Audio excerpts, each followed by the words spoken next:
आपण ऐकणार आहोत वृत्त विभागातर्फे प्रस्तुत यवतमाळ जिल्ह्याचं वार्तापत्र. याचे लेखक आहेत आमचे प्रतिनिधी श्रीकांत राऊत. यवतमाळ जिल्ह्यात विधानसभा निवडणूक पार पडली. जिल्ह्यातील 7 विधानसभा मतदारसंघांपैकी महायुतीनं 5 जागांवर विजय मिळवला. 7 पैकी 3 जागा भाजपानं जिंकल्या असून राष्ट्रवादी काँग्रेस अजित पवार गट आणि शिवसेना शिंदे गटानं प्रत्येकी 1 जागा जिंकली. महाविकास आघाडीकडून शिवसेना उबाठाचे संजय देरकर वणी विधानसभा क्षेत्रातून विजयी झाले, तर यवतमाळमध्ये काँग्रेसचे बाळासाहेब मंगरुळकर विजयी झाले. यवतमाळ जिल्ह्याला राज्य मंत्रिमंडळात 3 मंत्रिपदं मिळाल्यानं आनंद व्यक्त करण्यात आला. महायुतीतील 3ही घटक पक्षांना संधी मिळाली. दिग्रसमधून सलग 5व्यांदा निवडून आलेले शिवसेनेचे संजय राठोड यांनी 4थ्यांदा मंत्रिपदाची शपथ घेतली. राळेगावमधून सलग 3ऱ्यांदा निवडून आलेले अशोक उईके यांनी 2ऱ्यांदा कॅबिनेट मंत्रिपदाची शपथ घेतली, तर पुसदमध्ये 10 वर्षांनंतर नाईक बंगल्यात पुन्हा मंत्रिपद आलं. राष्ट्रवादी काँग्रेस अजित पवार गटाचे सलग 2ऱ्यांदा आमदार बनलेले इंद्रनील नाईक यांनी राज्य मंत्रिपदाची शपथ घेतली. आता पालकमंत्री पदासाठी 3ही मंत्र्यांमध्ये रस्सीखेच राहणार आहे. केंद्र आणि राज्य शासनाच्या वतीनं सर्वसामान्य नागरिकांसाठी विविध प्रकारच्या योजना राबवण्यात येतात. या योजना गाव पातळीपर्यंत पोहोचवा असे निर्देश जिल्ह्याचे पालक सचिव आणि आरोग्य विभागाचे प्रधान सचिव एन नवीन सोना यांनी दिले. जिल्हाधिकारी कार्यालयातील महसूल भवन इथे त्यांनी विविध विकासात्मक बाबींचा आढावा घेतला. त्यावेळी ते बोलत होते.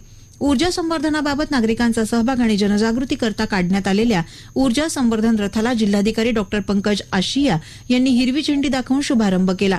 अपारंपरिक ऊर्जा स्रोतांचा वापर वाढवणं आणि ऊर्जा संवर्धन करणं या बाबींना प्राधान्य देण्याच्या दृष्टीने राष्ट्रीय ऊर्जा संवर्धन सप्ताह 14 ते 20 डिसेंबर दरम्यान साजरा करण्यात आला.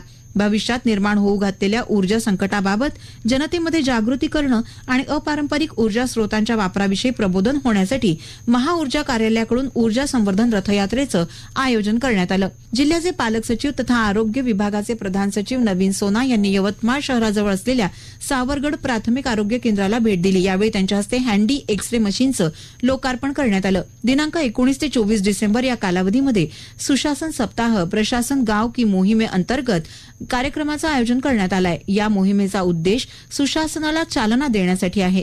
यात विशेष शिबिरांमध्ये सोडवलेल्या सार्वजनिक तक्रारी, ऑनलाईन सेवा वितरणासाठी जोडलेल्या सेवा, निकाली काढलेल्या सेवा वितरण, सुशासन पद्धती आणि प्रसार यांचं संकलन, सार्वजनिक तक्रारीचं निराकरण, प्रसार कार्यशाळेचे तपशील याप्रमाणे उपक्रम राबवण्यात येत आहेत.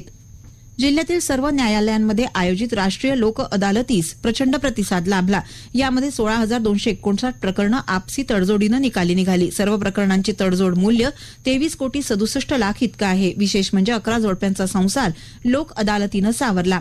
प्रमुख जिल्हा आणि सत्र न्यायाधीश तसंच जिल्हा विधी सेवा प्राधिकरणाचे अध्यक्ष नागेश न्हावकर यांच्या मार्गदर्शनात लोक अदालतीचं आयोजन करण्यात आलं होतं. त्यांच्या हस्ते झाडाला पाणी देऊन लोक अदालतीचं उद्घाटन करण्यात आलं.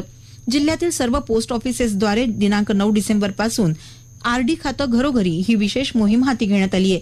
या मोहिमेचा मुख्य उद्देश ग्रामीण आणि शहरी भागातील नागरिकांना नियमित बचतीचं महत्त्व पटवून देणं आणि पोस्ट कार्यालयाच्या अल्प बचत योजना जनसामान्यांपर्यंत पोहोचवणं हा आहे.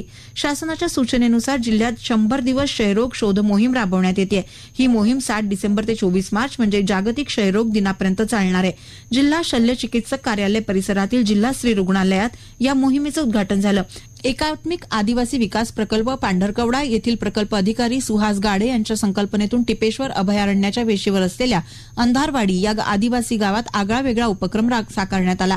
हे संपूर्ण गावच मधाचं गाव करण्यात आलं असून मध विक्रीतून या गावात समृद्धी येणार आहे. अंधारवाडी गावानं दाखवलेल्या उत्साहामुळे जिल्ह्यातील पहिलं मधाचं गाव होण्याचा मान या गावाला मिळाला. जिल्हाधिकारी डॉक्टर पंकज आशिया यांनी या गावाला भेट देऊन गावकऱ्यांशी संवाद साधला. जिल्हा विधी सेवा प्राधिकरणाच्या वतीनं सभागृहात मध्यस्थी जनजागृती कार्यक्रमाचं आयोजन करण्यात आलं होतं. या कार्यक्रमाच्या अध्यक्षस्थानी प्रमुख जिल्हा आणि सत्र न्यायाधीश एन व्ही नावकर होते.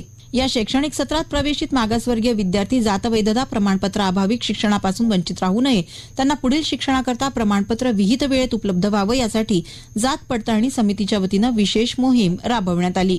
आताच आपण ऐकलत वृत्त विभागातर्फे प्रस्तुत यवतमाळ जिल्ह्याचं वार्तापत्र. याचे लेखक होते आमचे प्रतिनिधी श्रीकांत राऊत.